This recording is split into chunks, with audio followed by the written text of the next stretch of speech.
Bionicle Adventures 2 Trial by Fire. Written by Greg Farshty. Reading by Shadowcaber. Chapter 10. Just across the northern border of Ta-Metru lay a nearly deserted neighborhood. It had been the site of the first appearances by the Morbizak vines. Countless Matorn had disappeared from there, many more had fled for their lives deeper into the Metru.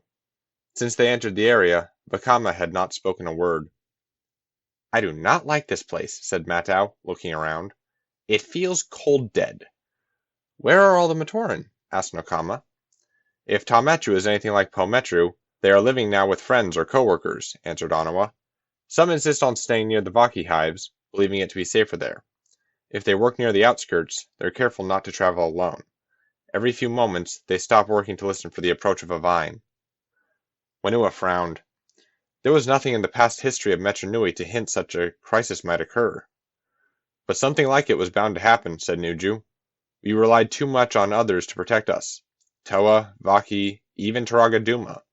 When something happened they could not handle, all the Matorn could do was run. I could have predicted this." "Then why didn't you?" asked Vakama, gesturing at the abandoned buildings all around. "Why didn't anyone?" "I predict we'd better find a safe place to hide," broke in Onawa. "There's a Vaki squad up ahead." "This way." Vakama led his fellow Toa Metru and the 6 Matorn into a narrow alleyway. Using his flame power, he melted the lock on an old door and shepherded them inside the building. The heat struck the Toa like a fist.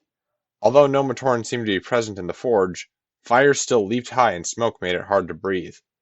Tools were scattered about at the workstations, and some items had even been left to melt in the flames. "They left in a hurry," said Whenua. "Maybe we should do the same."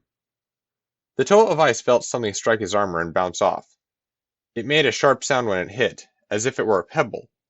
When it happened a second time, Nuju said, "What is that?" Nokama's keen eyes had spotted where the second object landed. She bent down and scooped it up.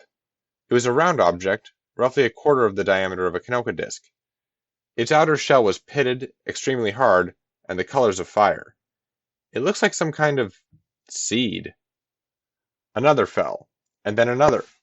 That's when the full impact of what she had just said became clear to her. She looked up at the ceiling. It was covered in seeds, which were beginning to fall at a rapid pace. "Oh, Mata Nui, protect us," she whispered. "Morbizak seeds. It must be." Now the Toa Metru were caught in a downpour. When the seeds struck, tiny vines sprang forth from the shell and wrapped around whatever was closest, hanging on with an unnatural strength.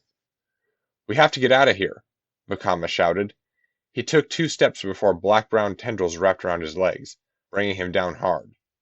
More seeds struck him, their vines binding him as effectively as chains. He could see the other Toa struggling, their arms pinned to their sides, their tools out of reach, as more seeds rained down. The clatter of the shells striking the ground was deafening. Already the stone floor was covered with a layer of rapidly germinating seeds. The little vines writhed like a nest of baby serpents, striking out to entangle the Toa. Nokama was in the worst shape, with vines covering her from neck to toe and reaching for her mask of power. None of the 6 Matorn had made it back out the door. They were pinned to the walls by tendrils, like insects caught in a blackened web. Vakama rolled across the floor, trying to find a sharp-edged fragment of protodermis he could use to saw through the vines. Whenua was on his feet, slamming his body against the wall, evidently trying to stun the plants into letting go. But it was Nuju who first managed to escape. Nokama's eyes widened as she saw him slice through the vines, binding him with an icicle. In mere moments, he was free and rushing over to help her. "We have to get the others out of here. Help me." While Nuju hurried to untie the other Toa, Nokama used her hydro blades to free the Matorn. Then they all rushed out the door before the vines could grab hold again. Vakama slammed the door shut behind them, stamping on the vines as they tried to slip underneath. "Nuju! Onawa! Bring the building down!" Onawa called on his elemental energies as Nuju did the same. From one side of the building, a pillar of stone rose into the air. From the other, a pillar of ice took shape. Nodding to each other, both Toa released their control and sent the twin pillars crashing into the roof. Under the weight of rock and ice, the forge collapsed in on itself, burying the plants. Nokama felt a shudder run through her form. "Do you think that will stop them?" Vakama shook his head. "Maybe for a little while. You know what this means, don't you?" "It's reproducing," said Whenua. and we have no idea how many other seeds might be waiting to sprout. Their roots will link up with the king root, and the Morbizak will be everywhere. It could overrun our city home, Matau said quietly. Too many vines to stop. Too little time.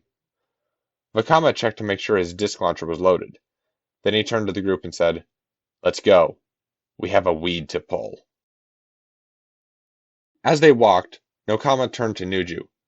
"I appreciate your rescue, but how did you get free?" "I saw what the seeds were doing to the others," he said, his eyes looking straight ahead. "So when they began to strike me, I took a deep breath and expanded my chest. Then, when I let the breath out, I had just enough slack to move a little. I didn't need my spikes to make something as simple as an icicle." "That's amazing." Nuju shrugged. "I'm from Kometru. We think ahead." The great furnace was not as big or imposing as the Colosseum in the center of Metru Nui. It did not have the feeling of power and mystery that Ga-Metru's great temple possessed. But every Taumaturn looked at it with awe and wonder. It was a symbol of what made the Metru great: the power that turned solid protodermis to molten liquid, and the skill to shape that raw material into the tools Matorn used every day.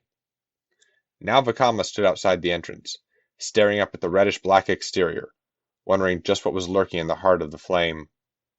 "So this is the plan?" asked Anawa in disbelief. "We knock on the front door and ask if the Morbizak can come out to play?" "I'm not saying we should listen to all of Visola's fears," replied Nokama, making an effort to remain calm. "But if she is right, then we are facing more than just a plant," said Matau. "It can think plan. And it probably already knows we're here." "Then we won't keep it waiting," said Vakama. "Nuri, you and the other Matorn will accompany us inside, but stay back. There is no telling what we will encounter in there." "One of us should stay out here to run for help, if need be," offered Akmu. "I volunteer."